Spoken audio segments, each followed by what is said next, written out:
ABC 13 Eyewitness News at 5:30.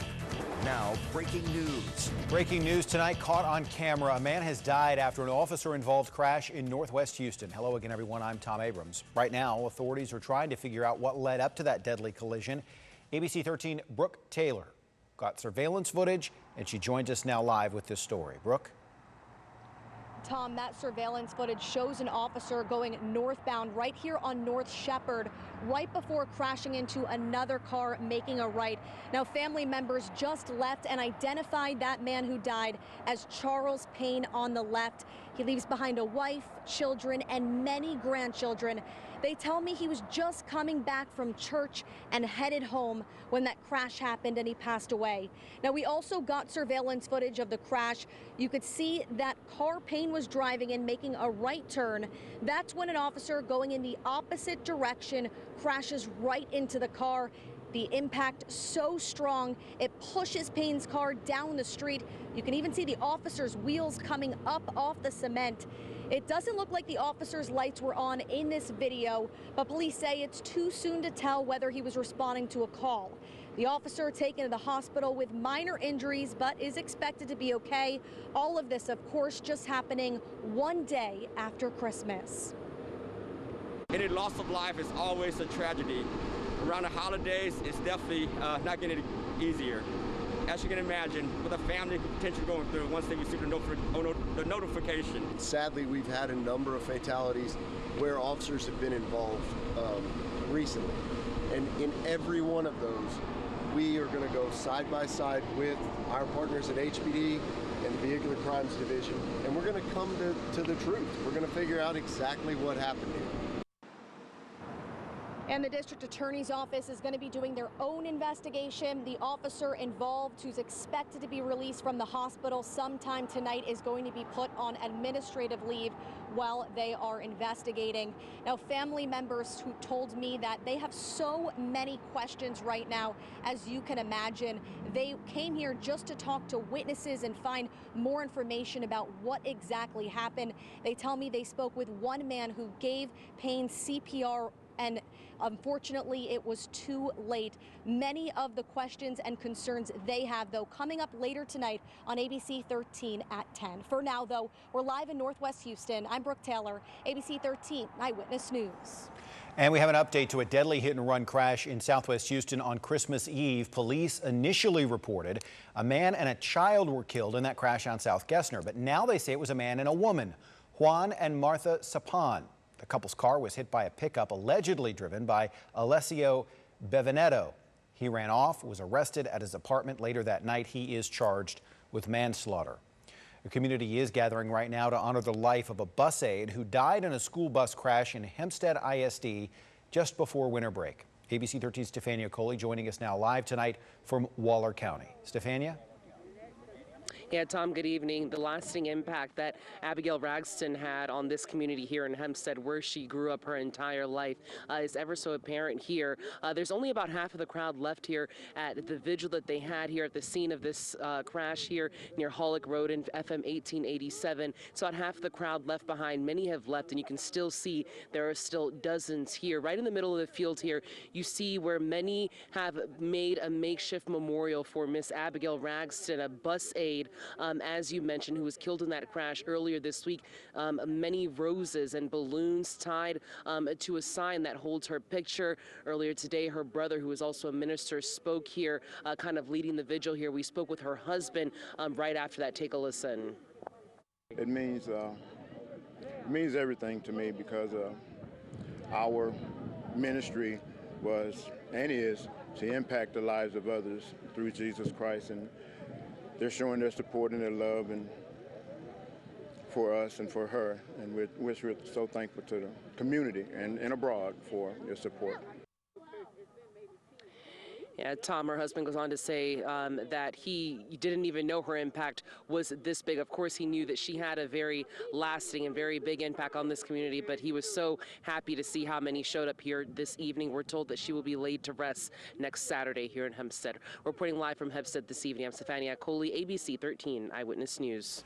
3 Houston police officers, including a 15-year sergeant, are on administrative leave following a shootout that left a man dead. Dispatch got the shots fired call around 2:30 this morning on the southeast side. ABC13's Patrina Adger has more details into what happened. Houston police called to this neighborhood near Corridor and Tierwester following a report of a man shooting at someone's vehicle. When they arrived, the suspect immediately started shooting at the officers. Officers retreated, took cover behind the vehicle. This police unit towed away with a flat tire and bullets in the windshield after it was struck several times during the shootout. It was on the news, somebody got killed around here. Okay, that's gross. Yeah, you know, and so I got family members all around. Chief Troy Finner says the suspect then approached the officers and was given commands to put down his weapon, but he refused. At some point, I think he went for his weapon. Officers discharged and again, unfortunately, striking and killing the suspect. Police say the suspect was wearing a tactical vest at the time. All 3 officers involved are with HPD's Southeast Division. One officer on the job 1 year, another officer on for 2 years, and a sergeant with 15 years experience on the force. I spoke to all of them, and they're visibly upset. No one wants to come to work and be involved in an officer-involved shooting. So we ask that you pray for our officers and also pray for the suspect. He has a family. All 3 officers are on paid administrative leave as the investigation continues. Patrina Adger, ABC 13 Eyewitness News. Now, just a few hours before that shooting, a Harris County Precinct 1 deputy constable shot a teenager near Energy Stadium. Authorities say a 17-year-old girl was driving a stolen car erratically in the parking lot. When the deputy stopped that car, there was some sort of fight, and the teen was shot. She allegedly got back in the car and then led the deputy on a short chase before being stopped by a closed gate. Authorities say the teen did have an open felony warrant. She is stable in an area hospital. Turning now to the COVID-19 pandemic, Houston and Harris County are offering temporary hotel rooms as a shelter of last resort for those who don't otherwise have a safe way to quarantine or isolate. Space will be approved on a case-by-case basis. Just call the health department to discuss your eligibility and where to send test results. The number for the City Health Department is 882-393-5080, and you can reach the County Health Department at 832-927-7575. HISD will offer COVID testing for students and staff on all campuses in the new year. The district now says the PCR screening tests are free. A one-time consent form is required for that testing. There will also be drive-through tests available this coming week.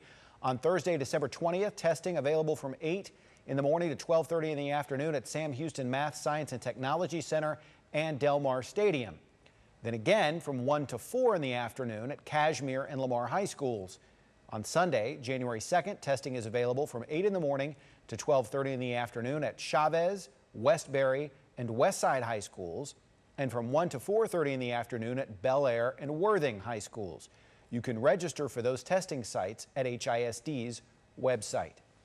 Right now, Texas is faring better than other parts of the country with the current COVID surge, but cases are on the rise here too.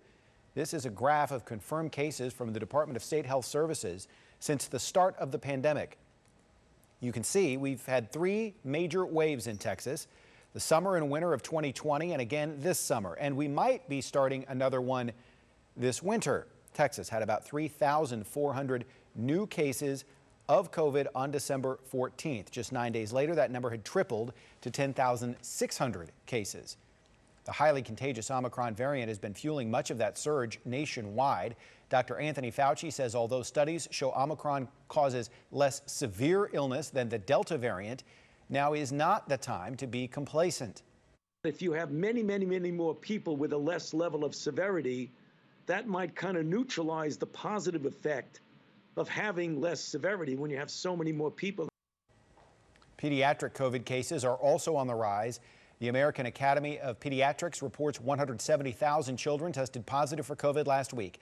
That's an increase of 28% in just 2 weeks. Still to come, the Christmas holiday over, but the travel headaches are not for Americans starting to head home from their destinations. Plus, looking back on the life of Nobel Peace Prize winner Desmond Tutu, who died today after a life of fighting against apartheid and injustice. And it was definitely a warm day out there. It was actually a record-breaking day over in Galveston, a high of 79. That topped the old record of 78. And also at Houston Hobby, high temperature today, 84, topped the old record of 82 degrees. And these near-record high temperatures are going to continue, but we do have 2 cool fronts on the way. I'll break those down coming up.